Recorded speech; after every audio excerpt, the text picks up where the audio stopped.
ആദ്യം report breaking വാർത്തയിലേക്കാണ്. സംസ്ഥാന കോൺഗ്രസിലെ ഭിന്നതയിൽ ഹൈക്കമാൻഡിന് അതൃപ്തി. പുനഃസംഘടന വൈകുന്നത് ഭിന്നത കാരണമാണെന്നാണ് വിമർശനം. രാഷ്ട്രീയകാര്യ സമിതി മാറ്റിയതിലും അതൃപ്തിയുണ്ട്. നേതാക്കളെ കാണാതെ കേരളത്തിന്റെ ചുമതലയുള്ള ദീപാദാസ് മുൻഷി മടങ്ങി. രാഷ്ട്രീയകാര്യ സമിതിയിൽ പങ്കെടുക്കാനായിരുന്നു ദീപാദാസ് മുൻഷി എത്തിയത്. യോഗം മാറ്റിയ സാഹചര്യത്തിൽ രാവിലെ ദില്ലിക്ക് മടങ്ങുകയായിരുന്നു. റോഷിപാൽ വിവരങ്ങളുമായി. റോഷിപാൽ, ഇന്ന് രാഷ്ട്രീയകാര്യ സമിതി നടക്കേണ്ടതായിരുന്നു. ഇപ്പോൾ ഇന്നത്തെ രാഷ്ട്രീയകാര്യ സമിതി മാറ്റിയതിനെ കുറിച്ച് എന്താണ് ഔദ്യോഗികമായി പാർട്ടി അറിയിച്ചിരിക്കുന്നത്? സ്മൃതി, രാഷ്ട്രീയകാര്യ സമിതി യോഗം മാറ്റിവെച്ചതിന് ഔദ്യോഗിക വിശദീകരണം നേതാക്കളുടെ സമയക്കുറവെന്നാണ്. പ്രത്യേകിച്ച് AICCയുടെ സമ്മേളനം 15 നടക്കുന്ന സാഹചര്യത്തിൽ MP-മാരിൽ പലരും ദില്ലിയിൽ തുടരുന്നുണ്ട്. AICC ജനറൽ സെക്രട്ടറി, സംഘടനാ ചുമതലയുള്ള ജനറൽ സെക്രട്ടറി KC വേണുഗോപാലിനും തിരിച്ചു പോകണം.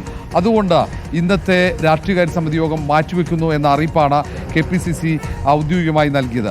പക്ഷേ അതിനപ്പുറത്തേക്ക് നേതാക്കൾ തമ്മിലുള്ള ആശയ വിനിമയവുമായി ബന്ധപ്പെട്ട ചില പ്രശ്നങ്ങളുണ്ട്. ആ തർക്കങ്ങളടക്കം രാഷ്ട്രീയകാര്യ സമിതി യോഗം മാറ്റിവെക്കാൻ കാരണമായിട്ടുണ്ട് എന്ന വിലയിരുത്തലുണ്ട്. കഴിഞ്ഞ ദിവസങ്ങളിൽ KPCC യോഗത്തിൽ നിന്നും പ്രതിപക്ഷ നേതാവ് വിട്ടുനിൽക്കുകയും പിന്നീട് UDF യോഗത്തിൽ നിന്നും KPCC അധ്യക്ഷൻ വിട്ടുനിൽക്കുകയൊക്കെ ചെയ്ത സംഭവങ്ങളുണ്ട്.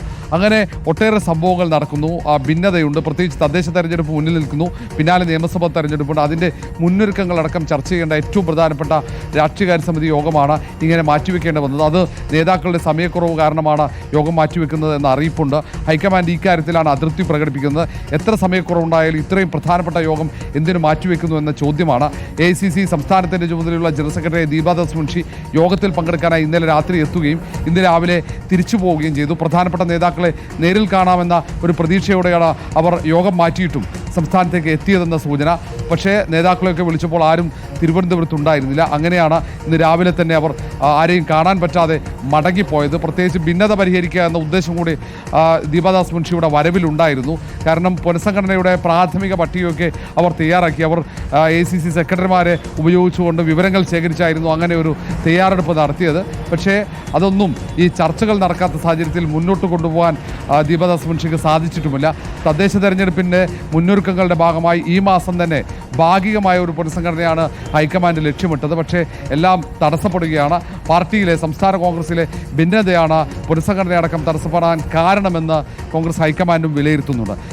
കഴിഞ്ഞ ദിവസം പാർട്ടി പരിപാടിയിലാണ് AK ആന്റണി ഇപ്പോൾ ചർച്ചകൾ ആരാകും മുഖ്യമന്ത്രി എന്ന രൂപത്തിലേക്ക് നീങ്ങാൻ സമയമായിട്ടില്ല. ആദ്യം തദ്ദേശ തെരഞ്ഞെടുപ്പിലൊന്നു വിജയിക്കാനുള്ള ശ്രമങ്ങൾ നടത്തേണ്ടതുണ്ട് എന്ന് AK ആന്റണി പറയുന്നു. ഇന്നലെ ശശി തരൂരും സമാനമായ പ്രതികരണം പറയുന്നുണ്ട്. ആദ്യം കെട്ടിടം ഉണ്ടാക്കിയിട്ടല്ലേ ബാക്കി കാര്യങ്ങൾ എന്നുള്ള കാര്യം പറയുന്നു. അപ്പോൾ ഈ രൂപത്തിൽ നേതാക്കളുടെ പ്രതികരണം വരുന്നുണ്ട്. അപ്പുറത്ത് ആരാകും മുഖ്യമന്ത്രി എന്ന രൂപത്തിലുള്ള ഒരു പോരും നടക്കുന്നുണ്ട്. ഇതിലൊക്കെ ഹൈക്കമാൻഡിന് അതൃപ്തിയുണ്ടെന്ന് ആണോ മനസ്സിലാക്കേണ്ടത് ഇവിടെ നടന്ന ചില പ്രതികരണങ്ങൾ? അപ്പോൾ ഈ ദീപാദാസ് മുൻഷി ഇനി എടുക്കുന്ന നിലപാട് അത് പ്രധാനമാണ്.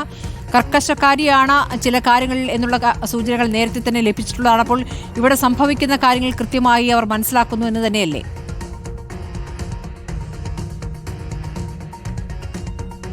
സ്മൃതി, തീർച്ചയായും സംസ്ഥാന കോൺഗ്രസിൽ രൂപപ്പെടുന്ന ഈ തർക്കങ്ങൾ, വലിയ രീതിയിൽ നേതാക്കൾ തമ്മിലുള്ള ഭിന്നത, ഇതൊക്കെ അവർ വിലയിരുത്തി അത് സംബന്ധിച്ചുള്ള വിവരങ്ങൾ സ്വാഭാവികമായും രാഹുൽ ഗാന്ധിയും മല്ലികാർജ്ജുൻ ഖാർഗെയും ധരിപ്പിക്കും. കാരണം തദ്ദേശ തെരഞ്ഞെടുപ്പിൻ്റെ ഒരുക്കങ്ങളാണ്. ഒരു ഭാഗത്ത് KPCC ഭാരവാഹികളുടെ യോഗം ചേർന്ന മിഷൻ 2025 പരിപാടികൾ രൂപീകരിച്ച് മുന്നോട്ട് പോകുന്നു. പക്ഷേ ഇതിനപ്പുറത്തേക്ക് പുനഃസംഘടന, പ്രത്യേകിച്ച് KPCC ട്രഷറർ പദവി ഒഴിഞ്ഞു കിടക്കുന്നു. ഒട്ടേറെ പദവികൾ ഒഴിഞ്ഞു കിടക്കുന്നുണ്ട്. ഇതൊക്കെ ആ ഒഴിവുകളൊക്കെ നികത്തി ശക്തമായ നേതൃത്വവുമായി മുന്നോട്ട് പോകണം എന്ന താല്പര്യമായിരുന്നു ഹൈക്കമാൻഡിന്. പക്ഷേ അത്തരം ചർച്ചകൾക്കൊന്നും ഇവിടെ സാധ്യതയില്ലാത്ത തരത്തിലാണ് ഭിന്നത മൂർച്ഛിക്കുന്നത്. പ്രത്യേകിച്ച് ആ ഭിന്നത അതിനിടയിൽ മുഖ്യമന്ത്രി സ്ഥാനത്തെ ചൊല്ലിയുള്ള ചർച്ചകൾ സജീവമാകുന്നു. അതൊന്നും ഗുണകരമല്ല എന്ന അഭിപ്രായമുണ്ട്. പ്രത്യേകിച്ച് പരസ്യ അഭിപ്രായ പ്രകടനങ്ങൾ നടത്തരുതെന്ന മുന്നറിയിപ്പ് ഹൈക്കമാൻഡ് നടത്തിയിട്ടും അങ്ങനെ ഒന്നും ആ നിയന്ത്രണങ്ങൾക്ക് അപ്പുറത്തേക്ക് നേതാക്കൾ പരസ്യമായി പല സംഘടനാ തലത്തിലുള്ള വിഷയങ്ങളും അഭിപ്രായം പ്രകടിപ്പിക്കുന്നു. ഇങ്ങനെ ചർച്ചകൾ പോകുന്നത് ഗുണകരമല്ല എന്ന അഭിപ്രായം ഹൈക്കമാൻഡ് നേരത്തെയുണ്ട്. പക്ഷേ സംസ്ഥാനത്തെ കോൺഗ്രസ് നേതാക്കളെ ഹൈക്കമാൻഡ് നിയന്ത്രിക്കാൻ പറ്റാത്തതിനപ്പുറത്തേക്ക് കാര്യങ്ങൾ നീങ്ങുകയാണ്.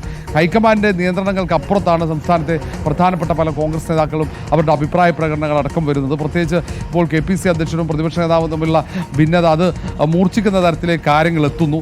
ഇതൊക്കെ പാർട്ടിയുടെ മുന്നോട്ടുള്ള പോക്കിന് തടസ്സമാകുന്നു എന്ന വിലയിരുത്തലുണ്ട്. ഇതൊക്കെ പരിഹരിക്കാനുള്ള ശ്രമം ഒരു ഭാഗത്ത് നടത്തുമ്പോൾ തന്നെ അതിനൊന്നും നേതാക്കൾ പലരും വഴങ്ങുന്നില്ല എന്ന ഒരു വിലയിരുത്തലും ഹൈക്കമാൻഡിനുണ്ട്. ഏതായാലും ഇന്ന് ACC സംസ്ഥാന ജനറൽ സെക്രട്ടറി ദീപാദാസ് മുൻഷി സംസ്ഥാനത്തെത്തി ആരെയും കാണാൻ പറ്റാതെ മടങ്ങിപ്പോകേണ്ട ഒരു സാഹചര്യം വന്നു എന്നത് ഏറ്റവും പ്രധാനമാണ്. അത് ഗൗരവത്തോടെ തന്നെ ഹൈക്കമാൻഡ് കാണുമെന്നാണ് ഒടുവിൽ അറിയാൻ കഴിയുന്നത്.